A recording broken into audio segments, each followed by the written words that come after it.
So, John, we teased a little bit last week. What kind of tell us what you? I think I can guess what you probably bought, but tell me what you bought. All right. Well, I've bought things over and over again. Actually, I've I've been waffling on orders, and I finally settled on the. I did get an Apple Mac Studio display. What am I calling it? A Mac Studio display, an Apple Studio display, and a Mac Studio. So the display won't come until late April, and the Mac won't come until late June. And that's because I switched my orders a bunch of times, realizing first I didn't really want or need the nano texture, which I think, from what I can tell, does make text and things a little fuzzier. And since I work in text, it doesn't make any sense to have fuzzy text. Plus, it's kind of hard to keep clean, I believe. You have to use a special cloth and all that stuff. And I didn't want the hassle of that. And then the Mac Studio, it's got the M1 Max, not the Ultra, primarily because the single core performance of all of the M1 chips, all the way from the entry level one all the way up to the Ultra, is really not that much different. I think I looked at the Geekbench scores, and the single core performance on the Ultra was only 4% better than the iPad Air that just was released. So that said, given that an awful lot of what I do is single core type stuff, I decided it was not I would go with the Max and get a little more storage and save myself some money at the same time. So that's what I ended up doing. We will see. I'm looking forward to it because I have, as much as I like the MacBook Air, the M1 MacBook Air, it does have only 16 gigs of memory, and I hit that. I hit that when I do things like audio production work, in terms of things like filter, applying different filters and noise reduction stuff, as well as, believe it or not, of all things, MailChimp brings my MacBook Air to a crawl every single Friday when I do the newsletter for Mac Stories, because I've seen that Safari tab take up as much as 12 gigabytes of memory, which is just appalling. And I've talked to MailChimp about it. Yeah. And they told me, are you using the latest version of your browser? And have you tried restarting? It was that kind of technical support. I was like, all right, I get it. this isn't changing anytime soon. So yes, I am going to up my memory to 64 gigs, mainly to prepare an email newsletter. But you do what you got to do, I guess. I don't know. I mean, it'll be fine. And it should speed up a lot of the other stuff that I do that is multi-core when I have those things. And it should last a long time, which is why I'm getting it. Yeah, definitely. I mean, if I was looking for a computer right now to last, a decent amount. I mean, Macs tend to last quite a long time anyway. Right. But I think the Mac Studio would definitely be the way to go at this point in time. I mean, this could change in 3 months or 6 months. But I think definitely even if they do release something new, it's going to be more expensive. Whatever this magical, Mac Pro equivalent, replacement. I mean, the Studio looks incredible. It's a little bit expensive, but I think what you're getting out of it is well worth it. And the Studio display is just pretty. I mean, it is. And I've been using a 4K LG display, which is not one of the ultra fines. It's a very kind of base model from 5 years ago that has DisplayPort and a couple of HDMI ports on it, and that's it. I mean, I guess it's got a 3.5 millimeter headphone jack, but it doesn't have any USB connectivity or anything like that. So, and it's got, I think I was looking at the specs. I was just curious how it stacked up. And for instance, it's got almost half the brightness of the Studio display. So I think, all in all, having 5K, which is, pixel for pixel kind of resolution for Mac OS, and a brighter display and a nice adjustable arm, and something that's just made to work with the Mac will be very nice. And I do appreciate, of course, there's been a lot of controversy about the camera, which the quality of it is not great. I don't particularly care because I don't do a ton of video calls and I don't like doing them, and I don't really care if I'm a little bit blurry. But I do appreciate that it's got the Thunderbolt 3 ports as well as the nice speaker setup, which I think will be plenty adequate for the relatively small room that I sit in. So I think that that'll be good. It'll eliminate a lot of wires and things that I currently have snaking across my desk.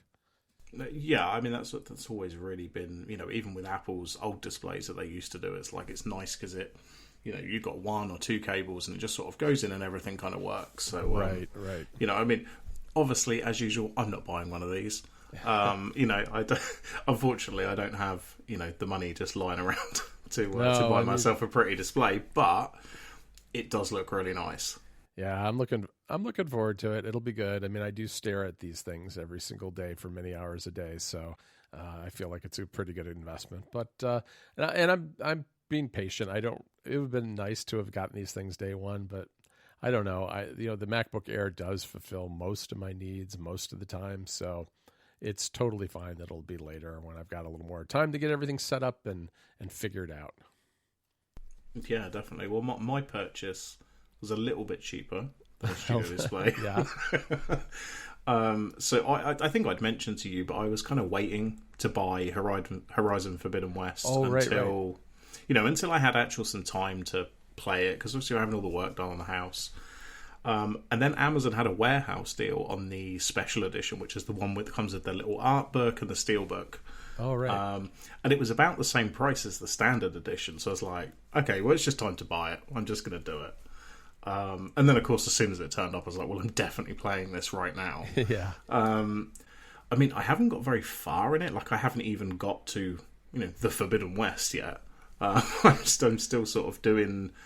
I did, I guess, what's essentially like the prologue, like the intro bit, and, it comes up with the credits, and it's, they play a nice song, and you just watch Aloy go across the land. But I must have still probably put in like 10 or 15 hours already, because I did this with the last game as well. I just love doing all the side quests. And, they're like, oh, go and get me a horn off this thing, and go and get me this, and it always, of course, just ends in killing machines and blowing them up. So I'm right. This is always great fun. It doesn't matter that it's essentially just a fetch quest. So I'm having loads of fun with it.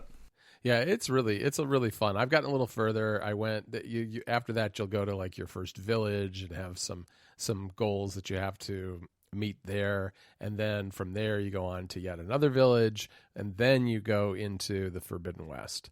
And that's basically where I got to. And I've actually taken some time off from the game. Actually, when I hurt my knee, I actually played fewer games, even though I've been couch bound, at least for the first 10 days or so. I wasn't really comfortable enough to really be doing a lot of video games, but now I'm getting back into them, and I've got to revisit Forbidden West. I've actually played a decent amount using the PlayStation Remote Play app on the iPhone, connected to a Backbone One, and it's it's pretty good doing that.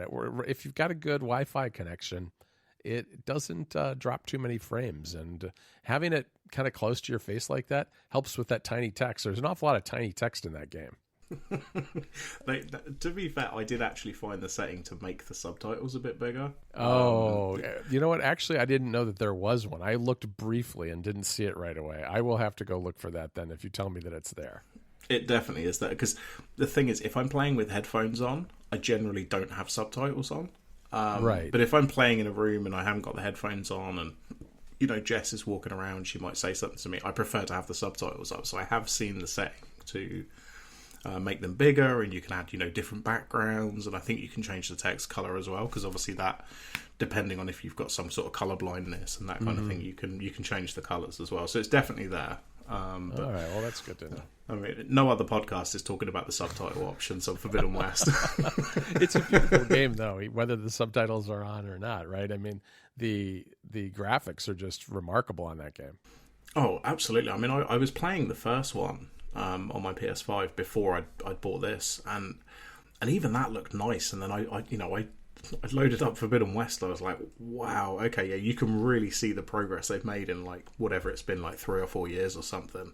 Mm-hmm. It really does look incredible, and I haven't really seen a lot of frame rate dips or anything like that. It seems to just run really smoothly. Yeah, it really is good. I mean, if you want to see some interesting technical stuff on it, Digital Foundry did a couple of nice videos on this game, including just kind of a comparison between performance mode versus, I forget exactly the terminology they use in this game, but it's like performance mode versus frame rate mode or whatever. I don't know. There's all the settings to, either optimize for frame rate or optimize for the fidelity of the graphics. And they do a nice job with that, kind of comparing what the frame rates are and what the experience is like at each level, which is cool. Oh yeah, definitely. I mean, I haven't watched the video, but I did Google before I started. Digital Foundry recommended for Forbidden West. I was just like, I'm not necessarily going to watch the video. I may do at some point, but I just figured I might as well just go with what they recommend, and I just switched it to that. Yep. Which I tend to do now with the big AAA games. I'm just like, let's just see what Digital Foundry say. They've done more work than me. I can't compare it with my eyes. Yeah, no, they do an amazing amount of work on these things. And I just like watching those videos because they're very, I don't know, I just like how technical they are. They're so in the weeds, and they tend to be fairly long videos, like at least a half an hour or so on very esoteric stuff sometimes. But they're fun to watch if you like that kind of thing. Oh yeah, definitely. And are you excited for Kirby? I actually am. I played the demo. Did you play the demo? Yeah, I played a little bit of it. I like it. I think it looks it seems like a nice sort of fun, chill platformer. Like it's not too. It's a little bit of fluff, basically. I mean, it's fun. It's not very hard. At least the demo I thought was like almost painfully easy. but it's it's a cute game. It's fun. It's easy to pick up and put down.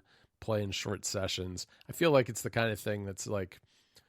It's a snacking game, the kind of thing you can pick up for short periods of time, enjoy, and do in between things that are a little more challenging. And that I kind of enjoy. I mean, I think it looks great. The mechanic of having Kirby swallow things and take their shape is weird and funny and kind of enjoyable too. So that I'm looking forward to doing more. I definitely did the demo, which is fairly short, and was left wanting to play more. So looking forward to checking that out over the weekend. Yeah, definitely. So I'm definitely one to add to my list, I think, because I kind of enjoy those sort of fun, not too crazy platformers, and it just, like you say, it just looks nice, and it's kind of stupid because he can go and eats a car and he's the shape of a car now, or the right. traffic cone, or whatever else is going on. It's kind of like, yeah, it's just kind of fun. Like this. And it's I don't know. It reminded me a little bit of, I guess, Super Mario 3D World, maybe. It's got kind of that same kind of platformer feel to it, I suppose. It's got that. And I've been playing some of the old Game Boy Kirby games, Kirby's Dream Land, for instance, with my Analog Pocket. And so I was in kind of a Kirby mood when the demo came out. So I think I'm gonna continue with the Kirby run, playing this Friday the Forbidden. I was gonna say the Forbidden West. It's Kirby and the Forgotten Land. It's not the Forbidden West. It's the Forgotten Land. Yeah, I think Kirby Forbidden West. That's a completely different game. That would be a good game. Get Kirby in there fighting those mechs. Yeah, he just it's like eats a Thunderjaw, and you suddenly got like T-Rex Kirby. I'm not sure of that. Right, that could be very interesting. Now, they should talk to us when they develop these games, Rob. Yeah, they're really, they're wasting their time doing whatever they're thinking of. Exactly. Need some people with some big ideas ready to go here. Yeah, absolutely. Oh, dear. Okay, well, I think that's a short one today, but I think that's nice little, you've been playing some games. I finally played something because I haven't played anything for weeks and weeks. Yeah, no, I know. I'm gonna. I've definitely been playing some more, and I might have some surprises to share next time we record. So yeah, definitely playing more. So we'll see. I'm gonna dig in some more this weekend and try some things out. You're coming in hard with the teasers the last couple of weeks. I know. It's rubbing off on me. Federico does this to me all the time. He does this to me like just in our daily work lives. He's like, I have things to tell you. I was like, well, could you tell me? No, it's not time yet. I have things to tell you. I was like, all right. I've gotten kind of used to it. Federico loves a surprise. He loves a surprise, and he does them both on his shows, and he does them just to people in his live. Amazing. So, anyway. Okay, well, I will. I guess we'll speak in a couple of weeks, and you can tell me what else you've been playing, and maybe I will have played something else by then. Who knows? All right, sounds good. All right, speak to you later. Bye.